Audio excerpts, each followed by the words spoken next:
times past, world line, the space trace, time trace is set, coordinated, and by present state of that which is in the present moment. So the past, in a way, can and must have determined what is happening / happens in that t subscript. As the past was in fact the now at t subscript now, so must the t subscript now influence / predict or predict t subscript future, wherein certain time space-time events in the future are already, by the now's existence, likely, probable, or determined. Of course, the fact that the unknown exists as interference to probable must also be taken as real, so the expected can be rerouted from a best guess. For example, you sit gently swinging or swing, assuming that you swing from a far back position forward. That is not guaranteed. The chain holding the swing may have a weak link, or the hook may pull loose. From rotten wood or meteorite may obliterate the whole house. All those things are possible, each being less probable than in fact most likely will just continue swinging as expected.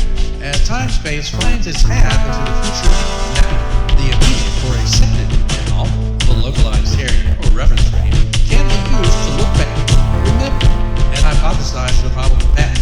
So our now is linked logically to a past time-space area, a continuity of what we accept as reality. Prescribes what the past, place, or time/space area is accepted to be. Then is dependent on the now, and in narrative, this, the future now, predicts and describes the immediate now. We accept as our present reality. As the present points firmly and logically to what the past holds, this symmetrically so, the probability dependent future points to the accepted local now. What you say? What the now prescribes for the past, now is thus so tightly influenced by the future. This has to be so, especially when looking at micro quantities of time/space. Present/present future, or PPF, are so very close together that they must be linked and predict or influence each other. Because we are in this continuum called reality, we have learned that on the macro scale, things don't appear out of thin air. Time/space is matter/energy conglomerates obey macro laws that prescribe their overall behavior in past/present/future. Yet, if the future does not exist, then each localized time-space quantum must be created new. Does this seem likely? Common sense says no. Reality seems as an ever-changing thing that just is, and we are each like goldfish swimming in a bowl of time-space gel. We leave trails of where we were that close in behind us, and we typically follow or swim towards a future spot path of this resistance, most probable. In this gel of time-space, events, energies, quantum fluxes, and the density of the speed existing quantum-driven gel of the future pulls us to a likely future. Time-space flow is a change in gel. It's reorientation. Quantum level events cause density differences in probability. This gel might be considered as a full of glass bead quantum level events that guide the now into the future. Goldfish bowl represents the now state. Remember, there are near infinite gliding yet reducing number of goldfish swimming in this reality bowl. Events are interconnected and thus destiny is driven. As we direct ourselves, our minds, our actions, we must influence much of our logical time-space gel. We therefore can somehow direct the future to accept the now. We can, by free will, send echoes into the future that create a positive or self-deserving healthy now.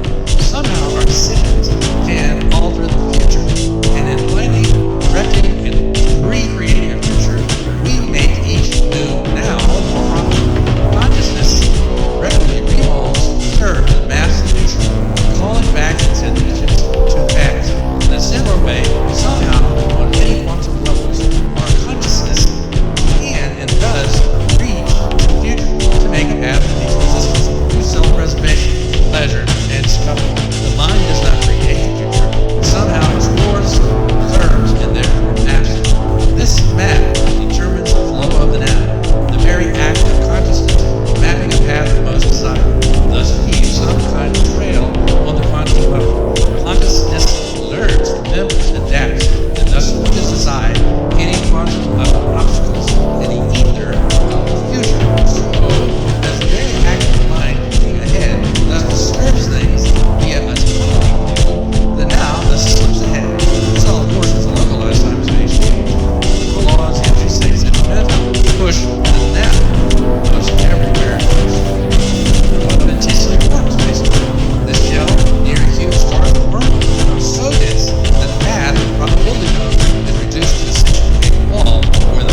readings and precognitive episodes do leave very strong imprints.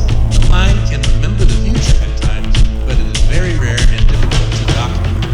It appears the universe prefers the mind to operate most efficiently in the now, as physically the brain is confined to the now. If mind wanders time-space too far, the physical home base might be eaten by a predator, or fired from his job, or dropped a baby. Society recognizes some minds that wander as defective or as shaming.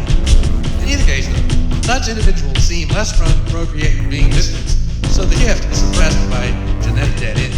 Mankind's seers and prophets are vanished. I have to digress. So how does one physically travel away from the usual time-space existence? How does one slip into the past again? Can one visit their own property? Can we twist and manipulate the gel of time-space so that what was past slips into our future path? Can we so step into what was again? And how do we escape the past and jump back into a normal now? Obviously, we must be sent and somehow observed and retrieved by a person or a machine mind resident in the normal space-time. This all seems very far-fetched unless there exists a way to create a path in the gel that can be traveled to time pressures. Final musings. Time does not exist, but time serves as is only a reference frame within which to be observed change. There exists the then, now, and later being mere prediction of infinite meanings. Energy, mass, flux, happens. Motion, vibration, happens. Quantum events happen, but the when is without meaning, as it can only measure time in reference to motion, events, and change.